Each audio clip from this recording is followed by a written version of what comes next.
konec glavnega odbora slišimo, da kongres vendarle ostaja za 6. decembra.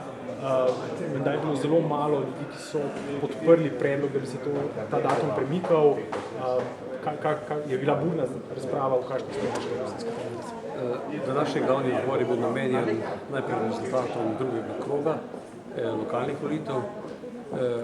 Srednja točka je bila potem poročilo skupine, ki je analizirala rezultate volitev, pregled tudi predlogov sklepov. Med temi predlogi sklepov je tudi šel step v to smer, da bi bilo potrebno najprej narediti statutarni kongres na osnovi teh zaključkov, kateremu bi naj sledil volilni kongres. Glede na to, da je bil sklep o volilnem kongresu izglasovan že na julijski seji glavnega odbora, da je 6. decembra volilni kongres, se je v tej temi odvila razprava. Tako kot ste dejali, so bila različna mnenja, nekateri so prepričani, da je bilo potrebno najprej spremeniti statut, programsko uskladiti in ustrezno postaviti stranko na noge. Drugi so bili mnenja, da je prav, da se kongres izpelje 6. decembra. Sam sem tudi temu sklepu sledil. Na koncu je tudi glavni odbor z veliko večino potrdil ta sklep in Slovenska ljudska stranka ima 6. decembra volilni kongres. Ima Slovenska ljudska stranka tudi že kakšnega kandidata za predsednika? 6. december je blizu. Zagotovo je v Slovenski ljudski stranki kar nekaj kandidatov za predsednika. Kandidacijski postopki so odprti. Na izvršilnem odboru stranke izdelan rokovnik. Do 17. novembra je čas, da občinski odbori postavijo tako delegate kongresa, kakor tudi, da se kandidati za funkcije v Slovenski ljudski stranki tudi prijavijo na kongres in kongres bo potem odločal o teh imenih. Ste vi morda kakšnega svojega favorita? Vidite koga kot recimo svojega naslednika? Vemo, Radovan Žerjav, ko je šel, je nekako vas izpostavil v ospredje, vam nekako pomagal pri tej kandidaturi. Imate tudi vi kakšnega svojega favorita? Verjamem, da bo na tem volilnem kongresu več kandidatov in delegati Slovenske ljudske stranke se bodo zagotovo pravilno odločili. Sam pa v tem trenutku ne želim izpostaviti nobenega imena, čeprav je več imen v neki način tudi že Bo 6.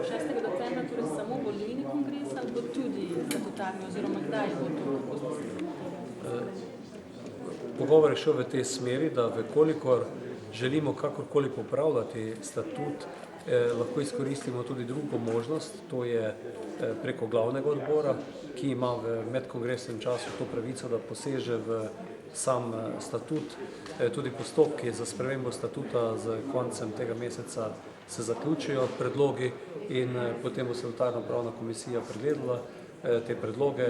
Stranka bo pa pred samim kongresom imela tudi poglobljeno klauzuro, na kateri se bomo še enkrat pogovorili o predlogih, ki je dala skupina, o predlogih sprememb statutov in potem je enostavno potrebno tudi zaključiti. Vsekakor pa morajo biti vse spremembe statuta narejene pred 17.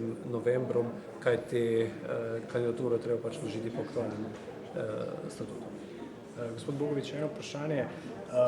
S tem premikanjem kongresa je bilo slišati v vaši stranki veliko interpretacij v smislu, da gre za poskus prevzemanja stranke. Lahko po današnjem glavnem odboru rečemo, da torej poskus prevzemanja stranke ni uspel.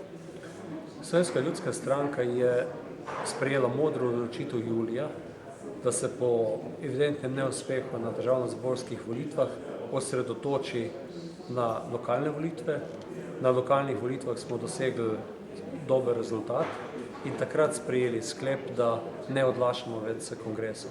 Danes smo samo sledili to, kar smo julija sprejeli in verjamem, da po današnjem glavnem odboru prav nihče v naši stranki nima želje, da bi kdo koga danes premagal ali izgubil.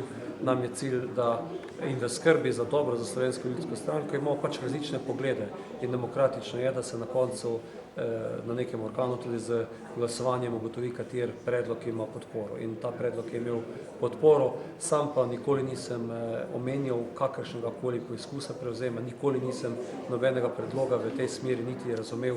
In tudi, ko so bila že javno vprašanje izpostavljena, sem nekatere ljudi, ki so bili tam omenjeni, povedal, da so to spoštovanje vredni člani, ki sem jih sam tudi postavil na pomembna mesta v skladu z našim statutom in zelo si želim, da bi imel čim več takšnih članov naše stranke.